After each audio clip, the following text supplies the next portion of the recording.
Apakah benar ada dalil fadilah berdoa setelah sholat fardu? Saya tidak pernah menemukan hadis itu, dan yang saya temukan malah pendapat ulama-ulama kita sekarang menyebutkan tentang tidak adanya riwayat yang sahih menyebutkan ada doa ya khusus setelah sholat fardu. Makanya para ulama yang faham dengan sunnah tidak pernah ada yang mengamalkan secara khusus ya doa dihubungkan dengan sholat 5 waktu. Beda kalau sholat sunnah dan tidak secara khusus ya, tidak secara khusus. Tapi kalau secara khusus dipaketkan sama dengan zikir habis sholat, maka itu ulama mengatakan tidak boleh karena tidak ada dalilnya. Nggak pernah disebutkan Nabi SAW itu berdoa. Bahkan dalam banyak hadis Bukhari disebutkan Nabi SAW sering kali selesai berzikir langsung berdiri. Memang begitu sunnahnya, langsung berdiri. Lalu beliau menunggu di pintu gerbang masjid untuk menunggu kalau ada sahabat yang punya keluhan atau punya hajat dengan beliau atau ingin konsultasi dengan beliau. Makanya dianjurkan untuk tidak membaca doa secara khusus habis sholat 5 waktu. Tapi habis sholat sunnah boleh saja. Hajat kapan perlu lagi jalan butuh hajat sesuatu dengan Allah langsung sampaikan. Ikutkan tahmid dan salawat lalu sampaikan hajat anda. Jadi ini jangan sampai ada difahamin bahwasanya oh kalau begitu ustadz ini menganggap doa tidak perlu. Bukan tidak perlu. Menempatkan pada tempatnya, gitu kan? Ini yang mesti difahamin. Bahkan para ulama sunni kita yang sudah faham tentang masalah ini, mereka di mana saja berdoa. Ya, lagi di mobil, lagi kebetulan ada orang tabrakan, dia berdoa kepada Allah, ya Allah jangan sampai kena cobaan ini kepada saya. Atau ada orang meninggal, ya Allah ampunilah. Atau ada orang belum tutup aurat, ya Allah berikanlah hidayah dia dan orang yang seperti dia. Itu kan berdoa terus namanya, gitu kan? Jadi masalahnya di sini karena Nabi SAW tidak pernah contohkan berdoa secara khusus habis 5 waktu sholat yang wajib, maka dianjurkan untuk tidak melakukannya. Kalau darurat punya hajat, baik lakukanlah doa itu setelah sholat sunnah, lebih aman. Gitu kan? Jadi tidak diikat dengan habis sholat wajib, karena sholat wajib ini sholat yang diwajibkan. Artinya zikir pun setelahnya itu dikhususkan oleh Nabi SAW. Selain sepertiga malam, waktu apa saja yang terbaik untuk berdoa? Banyak sekali, ya. Banyak sekali, sepertiga malam. Kemudian juga kalau orang lagi haji ya, itu ada Masy'aril Haram. Banyak tempat-tempat seperti misalnya tawaf, gitu kan, multazam. Ya, di sekitar tempat tawaf antara pintu Ka'bah dengan Hajar Aswad. Kemudian juga pada saat hujan sedang turun, gitu kan, sekarang lagi musim hujan ini banyak orang mengeluh padahal sebenarnya hujan rahmat. Kata Nabi SAW, kalau rahmat sedang turun dari langit berdoalah karena Allah akan terima doa itu. Memang waktu mustajab, waktu hujan turun. Kemudian juga pada saat orang sedang berperang, ya, berjihad, itu diijabah doa. Doa orang tua untuk anak, doa anak untuk orang tua, ini juga diijabah oleh Allah Subhanahu Wa Taala. Itu kan. Kemudian juga doa orang yang terzalimi, itu juga termasuk yang mustajab doa. Ya, jadi banyak sekali doa-doa yang mustajab, dan saya sarankan yang bertanya ini bisa kembali kepada ceramah saya karena saya sekarang tidak terlintas semuanya. Ada judul ceramah saya di YouTube itu dahsyatnya doa. Itu 2 jam kalau salah. Kalau tidak ada di YouTube bisa diambil di web saya, insya Allah ada. Dahsyatnya doa itu 2 jam atau 2,5 jam saya bahas. Termasuk terakhir itu tentang waktu-waktu diijabahnya doa. Berikut juga beberapa contoh doa yang dipilih oleh Nabi SAW. Doa yang mulia gitu. Seperti misalnya pada saat sahabat berkata, ya Rasulullah, ajarkan kepada saya doa. Doa yang anda ajarkan ini banyak sekali. Tolong ajarkan saya doa yang bisa merangkum semuanya. Apa yang anda doa ini semua saya bisa dapatkan. Orang sahabat ini cerdas, dia ingin tidak bisa dihafal semua, maka dia bilang minta doa satu ya Rasulullah yang merangkum semua doa anda. Kata Nabi SAW sambil senyum kepadanya, bacalah Allahumma inni as'aluka khaira ma sa'alaka minhu nabiyyuka wa abduka Muhammadin sallallahu alaihi wasallam. Ya Allah, aku minta kepadamu ya Allah semua kebaikan yang pernah nabimu dan hambamu Muhammad SAW minta. Gitu kan? Semua kebaikan yang pernah diminta saya minta semuanya.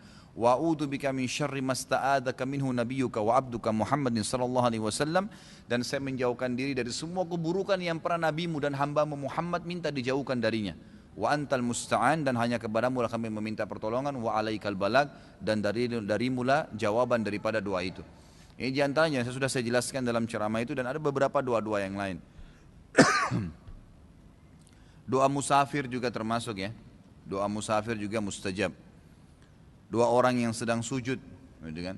Itu juga mustajab. Jadi banyak beberapa jenis doa. Apakah doa harus mengambil dari Al-Quran dan Sunnah? Tidak juga, kecuali memang dikhususkan tempatnya oleh Nabi SAW, gitu kan? Tapi kalau enggak, boleh. kita menyampaikan hajat kita. Doa itu tidak harus kecuali ada penghususan. Ya, seperti misalnya doa yang dibaca pada saat i'tidal. Sami Allah liman hamidah rabbana wa lakal hamd, kan doa dibaca di situ. Nah, ini doa khusus, ditentukan tempatnya, ya, waktunya, jenis bacaannya, maka dibaca itu. Nggak usah ganti dengan yang lainnya. Tapi kalau tidak ada, bebas saja silahkan berdoa hajatnya. Ada orang sakit minta disembuhin, ada orang sedih minta diangkat masalahnya, ada orang terlilit utang minta dibayarin sama Allah, ada orang minta diberkahi hidupnya, ada orang dimintain dimudahin jodohnya, dimudahin modal usahanya. Sampaikan hajat semua, dan Allah maha memahami doa-doa hambanya. Apa hukumnya jika laki-laki muslim menikah dengan wanita non muslim? Karena banyak yang bilang boleh. Kalau ahli kitab boleh, ahli kitab ya, wanita ahli kitab, Yahudi Nasrani boleh, tapi yang ahli kitab artinya yang faham tentang kitab mereka. Kalau kita sekarang mungkin biarawati itu ya, itu mungkin boleh. Tapi jangan sembarangan orang Nasraniyah kemudian kita katakan saya boleh nikah dengan ahli kitab lalu ditarik. Nggak bisa, karena tujuannya pun untuk didakwahin. Tapi itu pun hukum bolehnya, ya bahasa boleh. Tapi afdaliyah tetap memilih mukminah, ya, tetap memilih mukminah. Dan ini bisa dibaca dalam surah Al-Maidah ayat 5. Ya, ini ditanya tentang masalah asuransi dan ini sudah saya pernah jelaskan ya. Ya, saya sudah panjang lebar jelaskan, maaf saya tidak ulangin lagi. Boleh tidak apabila kita melaksanakan umrah tanpa mahram? Beberapa pendapat ulama dibolehkan, tapi ada yang bilang berdosa. Ini sudah pernah juga saya jelaskan, ya, sudah sering saya ulang-ulangin nih masalah hukum dan khilaf diantara ulama tentang masalah bolehnya perempuan safar tanpa mahram. Mungkin lebih dari 10 kali saya ulangin ini. Jadi mohon maaf saya tidak ulangin lagi karena banyaknya pertanyaan. Bagaimana cara menjawab salam yang benar? Ada yang mengaturkan waalaikumsalam, ada yang menjawab alaikumussalam, ya, sama aja, nggak ada masalah. Wa itu dan kan, waalaikumsalam, wawnya itu dan saya juga jawab salammu gitu kan. Atau alaikumussalam, tidak ada masalah. Alaikum berarti langsung untuk kalian juga keselamatan. Jadi dua-duanya nggak ada masalah. Cuma yang disarankan di sini adalah lengkapin. Assalamualaikum warahmatullahi wabarakatuh, lengkapin, karena assalamualaikum 10 pahalanya, warahmatullahi 10, wabarakatuh 10. Yang jawab juga begitu. Waalaikumsalam 10, warahmatullahi 10, wabarakatuh 10, gitu kan. Jadi lebih baiknya dilengkapkan, jangan diputus-putus.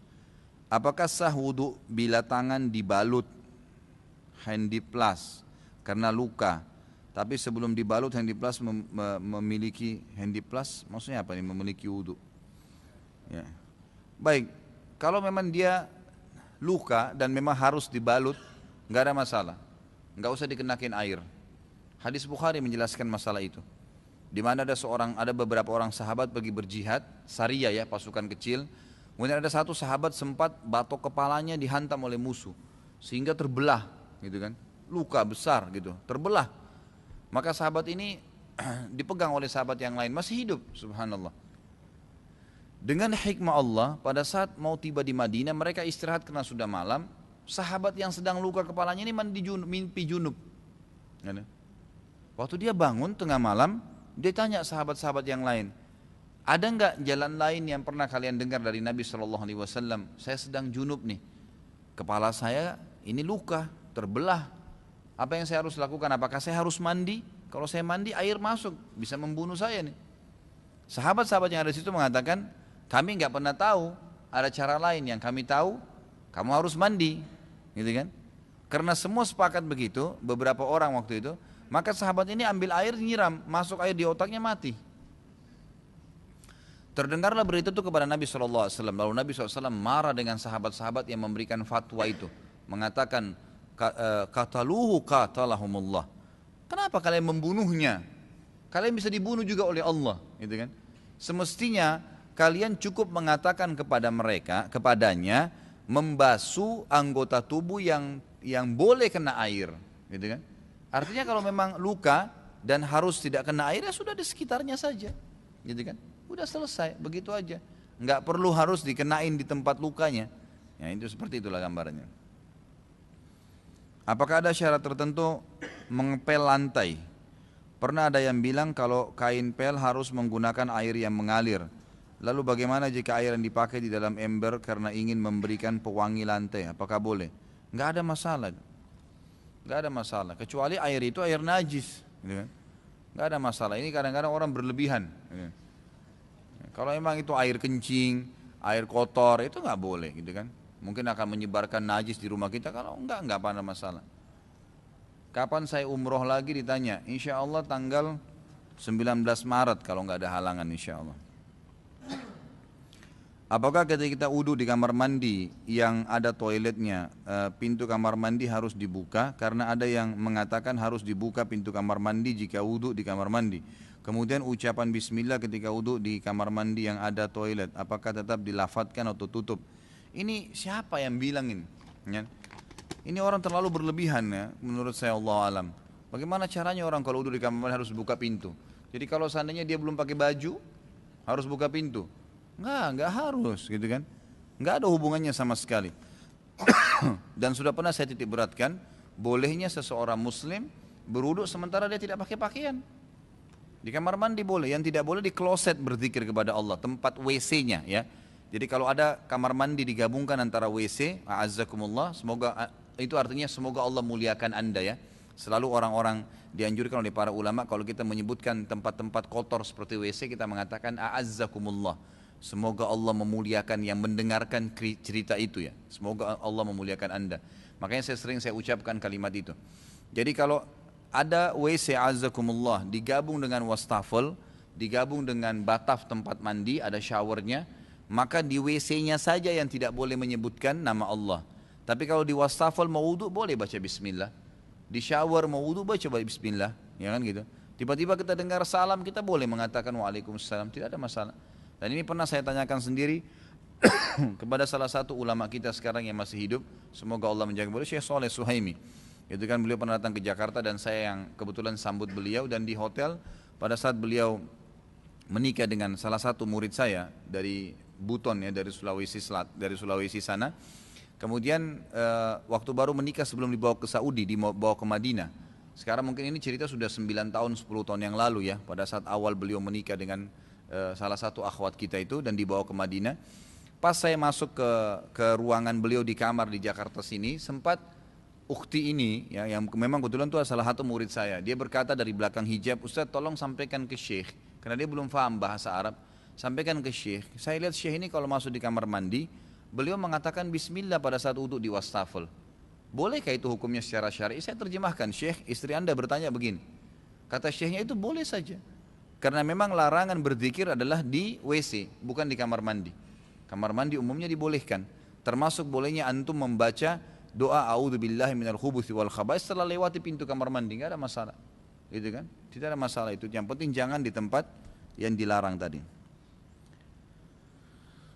Bagaimana menurut Ustadz sistem kepartaian di Indonesia dalam memilih pemimpin? Apakah orang-orang alim harus masuk partai sehingga ada pengkaderan generasi Islam, padahal banyak yang menyatakan sistem kepartaian ini bertolak belakang dengan cara Islam. Saya nggak pernah anjurkan setiap orang yang memang bertanya pada saya, apalagi kalau murid rutin saya ya, untuk ikut partai. Allahu a'lam. Saya pribadi ya, saya lebih baik menyarankan tidak ikut di partai, karena kalau antum ikut di partai yang sekarang sistemnya seperti sekarang, memaksa antum untuk mengikuti sistem yang ada, gitu kan? Otomatis jadi masalah. Kalau peran para ulama mengkader. Bayangkan kalau setiap alim punya majelis ilmu, kayak di sini misalnya kayak ini orang alim banyak yang memberikan pengajian. Bukan saya katakan diri saya alim ya, maksudnya kalau ada ulama-ulama kita di Indonesia mengadakan pengajian, ya kemudian rame orang yang datang, setiap ustadz, dai atau alim ini memberikan ta'lim, itu sudah cukup sebenarnya. Antum yang hadir di sini kan dari beragam profesi ya, mungkin ada macam-macam kerjaan, ya profesinya, ada yang muda, ada yang tua, gitu. Itu macam-macam. Jadi mereka sudah bisa mengambil hukum syar'i dari situ. Tidak harus berpartai karena kita dipaksa untuk itu. Saya bukan menyalahkan ya. Kalau ada yang mau berpikir itu adalah pendapat, boleh saja silahkan. Saya tidak pernah menghardik atau menyalahkan siapapun. Itu tradisi saya dalam pengajian. Saya cuma menyampaikan apa yang saya ketahui. Anda memilah sendiri. Kalau saya pribadi, saya tidak terlibat dalam masalah seperti ini karena banyak sekali keluhan dari teman-teman saya sendiri, sama-sama tamatan Madinah. Pada saat mereka bergabung di partai, awalnya memang iya, mereka bisa ceramah. Lama-lama kelamaan terbawa dengan sistem, mau tidak mau. tawaran sogokan lah, interaksi dengan lawan jenis lah, akhirnya menganggap nggak masalah deh, ini kan demi untuk partai, demi untuk Islam jaya, nggak apa-apa terlibat dengan sedikit perbuatan bid'ah, sedikit perbuatan maksiat, akhirnya jadi terbuka pintu-pintu itu, gitu kan? Jadi masalah. Kecuali kalau antum komitmen benar-benar nggak ada pelanggaran agama di situ, Allahu alam, gitu kan? Tapi yang saya temukan sekarang ini kita tahu sendiri. Berapa banyak partai yang menamakan dirinya partai Islam tapi hanya terjerumus juga dalam hal-hal yang berbahaya sekali, gitu kan? Ada orang yang belum bergabung dengan partai sangat luar biasa imannya, setelah bergabung sama partai kita lihat luar biasa kendornya, gitu kan? Banyak kasus-kasus itu. Sampai ada salah satu teman dekat saya tidak usah sebutin namanya, beliau sudah sampai keluar dari partai dan beliau bilang sama saya, subhanallah Ustaz, dia bilang, setelah saya bicara, bagaimana akhi menurut antum? Selama ini dia berada di partai, saya di luar, sama-sama berdakwah gitu kan. Lalu kemudian sama-sama punya jamaah. Lama kelamaan saya kadang-kadang sering nasihat, ini akhi antum lebih bagus fokus dalam ceramah gini-gini. Mungkin setelah berapa tahun gitu baru dia ketemu saya, dia bilang benar yang antum bilang. Lama kelamaan akhirnya kita lebih eksklusif, hanya beberapa orang yang didakwain, tidak terbuka untuk umum. Kemudian akhirnya kita juga terbawa arus, mau tidak mau ya. Akhirnya karena perkembangan pemerintahan begini, karena perkembangan sekarang di lapangan politik begini, jadi kita akhirnya ikut. Minimal ada rentetan-rentetannya, dan itu ada tanggung jawab hari kiamat. Ada tanggung jawabnya. Maka Allahu alam, setahu saya lebih baik menggunakan sistem Nabi SAW. Nabi bentuk majelis ilmu, setelah sahabat faham dibentuklah pemerintahan di Madinah itu. Saat ini banyak bantuan dari negara non muslim untuk Indonesia, baik untuk pemerintah ataupun organisasi. Apakah uang mereka itu halal kita gunakan? Halal saja, kalau kita tahu sumbernya memang sumber yang halal. Karena orang kafir pun bisa punya sumber halal ya. Bisa punya, mungkin misalnya dia buka sebuah perusahaan listrik misalnya, dia buka perusahaan apa air, banyak perusahaan-perusahaan yang mereka buka dan ternyata itu halal, tidak ada masalah, ya, itu nggak ada masalah. Jadi boleh-boleh saja, menurut saya Allah alam, kecuali kalau antum tahu sumbernya itu haram, maka tidak boleh. Cuma yang saya semoga Allah SWT mudahkan ini ya, harapan saya sebenarnya, dan saya pernah diskusikan dengan beberapa pejabat kita sebenarnya, secara pribadi saya pernah membahasakan. Kalau sayangnya pemerintah kita ini masih belum membuka mata untuk bisa membuka jaringan kerjasama dengan negara Timur Tengah, gitu kan? Jadi kita ini sibuk dengan Amerika, sibuk dengan Eropa, sibuk dengan negara-negara non-Muslim.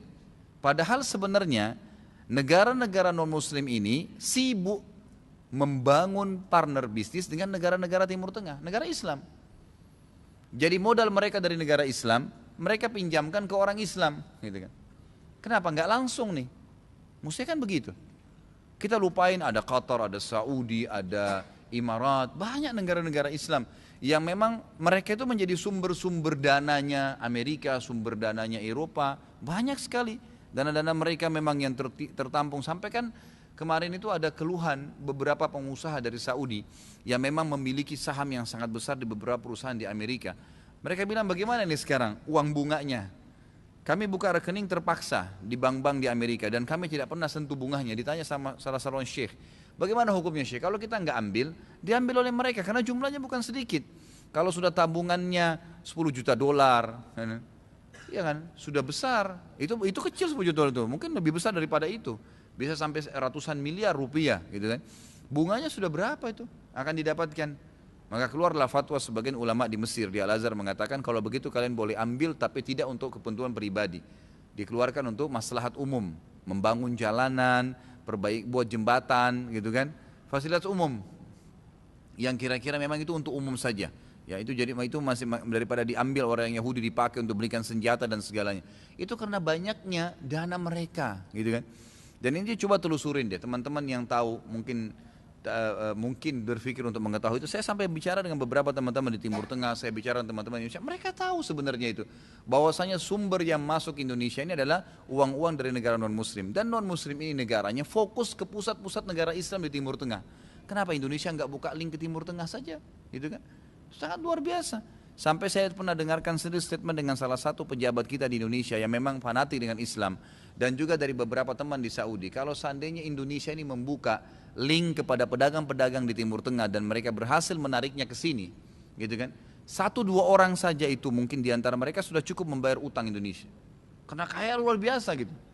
Belum lagi dia narik teman-temannya, tapi belum ke situ. Pikiran kita selalu begitu jadi presiden atau begitu punya jabatan Amerika yang dituju, gitu kan? Jadi nggak ke kiblat kita, malah dijauhin, sayangnya di situ. Semoga Allah SWT berikan petunjuk ya. Apabila seorang istri menceritakan keadaan tetangganya pada suaminya begini dan begitu, apakah termasuk ghibah Ustaz? Mengingat suami ada waktu luangnya di malam hari. Untuk apa cerita tetangga? Kenapa nggak bicara masalah cinta, kasih sayang, romantis? Ngapain bicarain tetangga? Ghibah lah, gitu kan? Ghibah itu menyebutkan sesuatu yang memang dasarnya aib itu ada pada tetangganya, ada pada orang itu. Kalau nggak ada maka jadi fitnah. Ngapain ceritain orang? Nggak usah. Kalau suami lagi ada waktu luang, kesempatan, kan, rebut hatinya dengan kata-kata baik, dengan santun, kan? Daripada kita mengucapkan kata-kata atau menceritakan orang lain, masuk ghibah.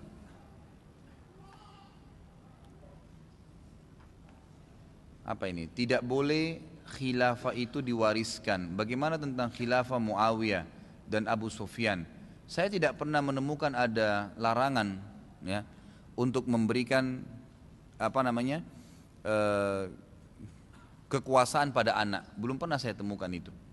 Secara pribadi ya, saya tidak bicara orang lain. Ini pertanyaan tujuh ke saya, maka saya jawab. Kasuistik Umar bin Khattab radhiyallahu anhu melarang secara pribadi Abdullah bin Umar waktu digabungkan dengan 6 orang sahabat yang dijamin surga yang tersisa, Uthman, Ali, Talha, Zubair dengan Abdurrahman bin Auf serta Sa'ad bin Abi Waqqas. Pada saat itu Umar bin Khattab mengatakan Abdullah boleh kalian libatkan, tapi jangan pilih dia sebagai khalifah. Itu ijtihad Umar secara pribadi, bukan hukum syar'i. Ya, bukan hukum syar'i. Tapi bolehkah seorang raja muslim dia lihat maslahat untuk supaya anaknya yang dinobatkan karena dia lihat itu ada maslahat di situ, maslahat umat, maka boleh saja, gitu kan? Dan apalagi berbicara tentang keputusan Muawiyah, sahabat Nabi yang mulia. Muawiyah ini salah satu penulis wahyunya Nabi SAW. Waktu itu, waktu berdiri khilafah Umayyah pertama tahun 40 di negeri Syam, ibu kotanya di Syria. Waktu itu memang negeri Hijaz, Mekah sama Madinah di bawah naungan Syam, dan memang mayoritas umat Islam waktu itu paling banyak di negeri Syam karena di sana dulu pusat ya khilafah. Maka waktu Muawiyah sebelum meninggal dia tulis wasiat ya kepada anaknya, bahwasanya anaknya nanti Yazid yang akan memimpin, karena bagi dia dianggap Yazid paling faham wilayah Syam yang waktu itu ibu kota. Kalau digantikan dengan orang lain belum tentu faham tentang kondisi itu, gitu kan? Terlepas daripada apakah memang ada niat itu pribadi atau apa, yang jelas itu yang ulama paparkan. Memang ada beberapa sahabat yang menolak waktu itu, seperti keluarnya Abdullah bin Zubair radhiyallahu anhuma keluar lalu membentuk khilafah tandingan selama 6 bulan di Mekah. Tapi akhirnya buat apa? Umat jadi bingung, pecah. Siapa yang mau dipilih nih? Akhirnya dengan hikmah Allah SWT terkalahkanlah pasukan Abdullah bin Zubair, akhirnya terbunuh. Dan pada saat itu ulama mengatakan setelah selesainya fitnah Abdullah bin Zubair, ya, maka kembalilah kesatuan umat Islam di bawah seorang khalifah yang dikenal dengan Yazid, di bawah naungan Muawiyah, gitu kan, anaknya Muawiyah. Jadi kalau secara khusus pertanyaannya apakah boleh mewariskan khilafah kepada anak, maka ini saya tahunya, yang saya tahu selama ini ulama tidak ada yang mengatakan itu ada dalil khusus melarangnya, gitu kan. Tidak pernah Nabi SAW misalnya mengatakan tidak boleh seorang dari kalian menjadi khalifah mewariskan kepada anaknya. Itu belum pernah ada hadis seperti itu. Jadi boleh saja kalau dia lihat maslahat, ya, tergantung dari maslahat. Ana nonton di YouTube di channel yang sabit dan terpercaya, ada pesawat hilang kontak puluhan tahun lamanya, akhirnya dinyatakan hilang. Tetapi beberapa tahun kemudian pesawat tersebut mendarat di bandara dan penuh, penumpangnya masih ada. Bagaimana pandangan Islam soal kasus ini? Allahu a'lam. Saya nggak tahu nih. Ya, kapalnya kemana, pesawatnya kemana, kenapa masih bisa muncul berapa tahun kemudian? Apalagi secara gini loh, Allah Subhanahu wa taala memberikan kepada kita sebagai manusia ya kapasitas gitu kan. Sesuatu yang bisa terjangkau dengan akal sehat kita. Kalau memang kapal ini tadinya hilang, kemudian beberapa tahun kemudian muncul dan mendarat dengan penumpang yang lengkap, kalau secara akal manusia, dia mampir ke sebuah negara, kemudian dia tunggu di situ berapa tahun kemudian baru terbang lagi. Ya, itu yang akal manusia. Kalau mau dianggap dia hilang, kemudian ada sesuatu di situ, dan bagaimana pandangan Islam nggak pernah jelasin kepada kita.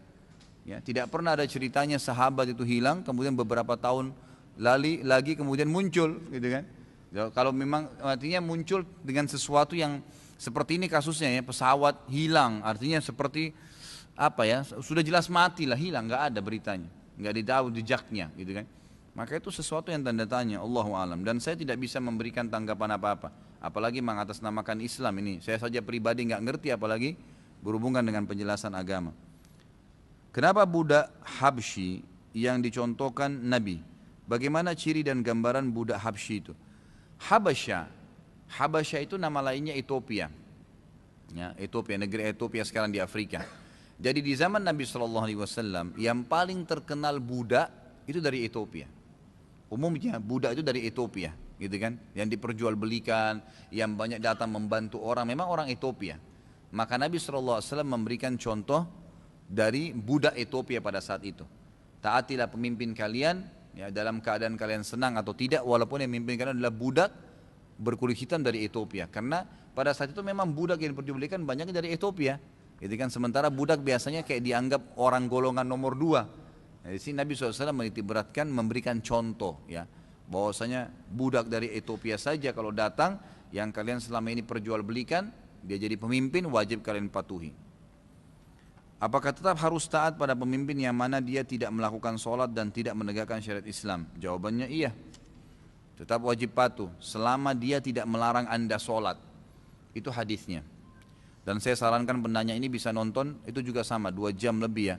Kalau tidak didapatkan di YouTube, coba ketik Wesal TV, kemudian masuk di webnya Wesal TV, www.wesaltv, ya, .com itu kalau nggak salah. Di situ ada, diketik saja ceramah saya masalah kriteria pemimpin. Ada juga di videonya sudah tersebar tuh, alhamdulillah di masyarakat kita ada 2 jam lebih saya ceramah. Banyak sekali saya bicara masalah kepemimpinan dalam Islam, gitu kan? Bagaimana kriterianya, hadis-hadisnya, bentuk-bentuk kepatuhannya, gitu kan? Kapan, bagaimana manusia tidak boleh memberontak, diantaranya hadis Nabi SAW. Kata Nabi SAW, taatilah, akan datang pemimpin yang saya sebutkan yang lalu ya, hadis yang lalu itu, dosa besar ke-79 waktu itu ya. Akan datang pemimpin yang kalian tidak suka sebagian keputusannya dan kalian suka keputusan yang lainnya, karena sesuai dengan agama Allah dan ada yang tidak sesuai dengan agama Allah, gitu kan.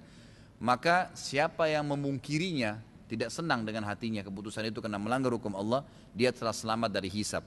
Siapa yang ya mengingatkan dengan lisannya kesalahan itu dengan baik, diingatin pemimpinnya, maka dia telah mendapatkan pahala.